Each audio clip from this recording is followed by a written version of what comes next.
If the Trump administration wants help to battle what they've been calling massive voter fraud across the country, a claim they've yet to prove, it can count Massachusetts out.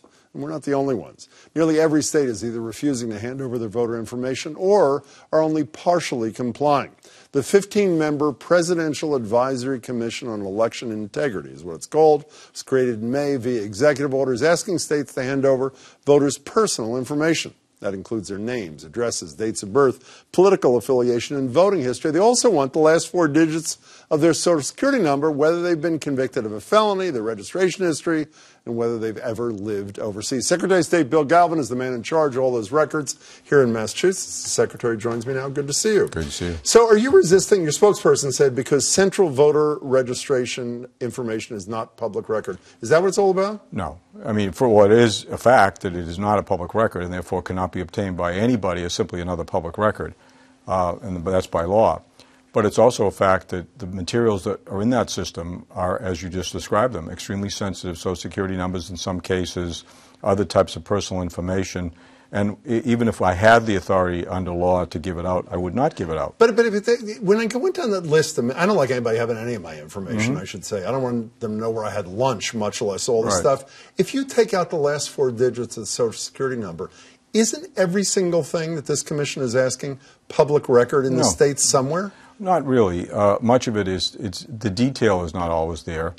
And the other point that's... Wait, what on that list can't they find? They probably, if, for instance, in some parts of the state where people have been registered a long time, the local clerk has phone numbers, unlisted phone numbers, other information. When we created the Central Voter Registry, we took in a lot of information. When we do give it to political parties, and if we do give it to candidates, we make them sign a licensing agreement that's only for their use. And if they don't do that, we will not give it to them. And we've had disputes both with Democrats and Republicans. And Kobach, the Secretary of State of Kansas, who's the vice chair of this committee, in the letter to people like you, made clear that the information is going to be public once they receive it. So right? even if you have, so in other words, you're basically saying all this is going to be thrown out in the street, or he can give it to anybody he feels like, and I absolutely find that ridiculous. So what do you think is the agenda here? What are they trying to accomplish? Well, you have Trump, who's made preposterous claims, including some about Massachusetts. Earlier this year, he claimed that tens of thousands of people had got on buses from Massachusetts and voted in New Hampshire, which everybody, including Republicans in New Hampshire, said didn't happen. You've had him repeat repeatedly, or constantly that is, that millions of people who were illegal and dead voted. That's not true either. You've had legitimate authorities and both parties across the nation say there's no basis for any of these claims. So why is he doing this? Because he pleases his base. He follows through on his claims. He tries to distract people away from the true interference in the election, which most legitimate people believe came from Russia. And he also forms the basis for perhaps future federal legislation which would further preempt the ability of people to register. Isn't it possible that he's smarter than that and he knew that people like you weren't going to give the information and he wanted you to resist? In fact, here's a little tweet from Donald Trump which speaks to that to hide nonsense? A little bit. Can we pull up the tweet from Trump? Numerous states are refusing to give voter information to the very distinguished voter fraud panel. What are they trying to hide? What he basically is saying to Americans is people like Bill Galvin, they're trying to hide something. Maybe there is some voter fraud in there that you don't want us to know about. Well, my answer to that is very simple. We provide that to the United States Department of Justice when they've requested it. They do list maintenance. We provide it under Republican administrations and Democratic administrations because they have a specific purpose for using it. That is to verify vote maintenance or to check overseas ballots. We have no problem. We have nothing to hide. What we are not going to do is give it to basically what is a political commission at best. I could call it worse, but I'm not going to do that. It's a political commission which has no agenda. If you look at that letter requesting it, it doesn't say we've made a determination that we need to focus on this particular issue. It's very vague. It speaks of integrity. The only question about the integrity of this election has been raised by the people on the Democratic side and by Justice Department officials under the previous administration and national security people who said the Russians tried to interfere. And he's denied it. Most Republicans in the whole... Well, he's denied it. He said it could have happened. It could not have happened more so. Wonderful. But I want to say this one more second.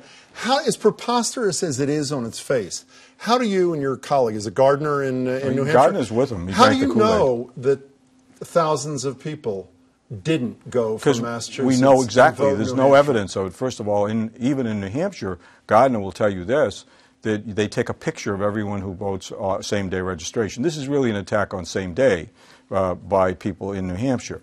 and they take a picture. And he had 700, and they have pictures on all of them. Okay. So speaking of same day, let's talk about a couple of current voter topics in our state. Sure. You're the defendant in a lawsuit around the question of having to register. Law in the state says you have to register 20 days before the election. People like Civil Liberties Union in Chelsea, Workers Collaborative, I think it's called, say it's unconstitutional. I don't want you to play lawyer here. I want you to tell me. Well, I'm not. Well, I know, but I mean, I don't want you to rule. You can rule in the unconstitutionality if you want to. But putting it aside, why isn't it, forget the Constitution, why isn't it a good idea for people to have as much time as possible to register? A third of the states in D.C. already have it. What's wrong with it? If you're talking about same day, we can do same day, but we have to have the administrative support to do that. And I've repeatedly said I will support same day as long as you give me the, first of all, you have to change the law, which they've not done. Secondly, if you do that, here's what you got to do. You have to have the possibility at every polling place where people present themselves to register and then immediately vote to be able to go into the Central Voter Registry, this very list that the Trump Commission is looking for, and say, well, Jim Braude was registered on this street in Cambridge, and now he's moved to this street in Watertown, to take you off in Cambridge and put you in the Watertown. So if the logistics and finances were dealt with, the governor asked about this today, asked about the litigation in particular. Here's what Charlie Baker had to say. Call me a really hard sell on that one.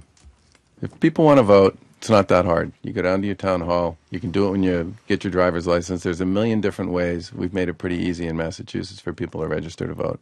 What would you say to him? Well, we can do better.